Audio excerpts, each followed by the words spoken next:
तर मित्रांनो, आपला महाराष्ट्र चॅनलवर सर्वांचे स्वागत आहे. आज आपण त्या विषयावर बोलणार आहे पाणी. कोणत्याही पिकाला पाणी कसं द्यावे, किती द्यावे, कधी द्यावे याविषयी मी तुम्हाला जरा सांगणार आहे.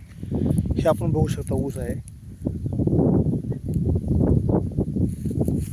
आपण बघत आहेत.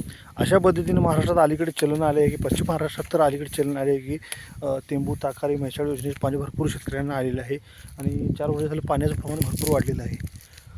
पण शेतकऱ्यांना पाणी किती द्यायचं, कसं द्यायचं, आजकाल शेतकऱ्यांना खरंच समजत नाही आहे. कारण की आता नवीन शेतकरी झालेले आहेत ह्या भागात सर्वजण. कारण की 10-15 वर्ष दुष्काळ असल्यामुळे जे 7-8-10 वर्षाची जी मुलं होती ती आता 25-30-35-40 वर्षाचे जे तरुण झालेले आहेत, त्यांनी पहिल्यांदा आयुष्यात ऊस लावलेला आहे. ऊसाला किती पाणी द्यायचं हे त्यांना नक्कीच समजत नाही. मी पण त्यापैकीच एक आहे. पण अशा पद्धतीने पुंगळ्याने जे पाणी देते ते चुकीची पद्धत आहे. या रानात आता एक काळे रान आहे, बेसॉइल ब्लॅक सॉईल आहे. ह्याच्यात आज पाणी दिले की तुम्ही 8 ते 10 दिवस पाणी साठत नाही. मग उपसा यायला ह्याला 15 दिवस जातो, 15 ते 20 दिवस उपसा यायला जातो, हवा खेळायला जातो. हवा न खेळल्यामुळे मुली पाहिजे तशी चालत नाही. 15 दिवस ह्याला उपसा यायला जातो आणि परत 15 दिवसांनी शेतकरी पाणी सोडतो.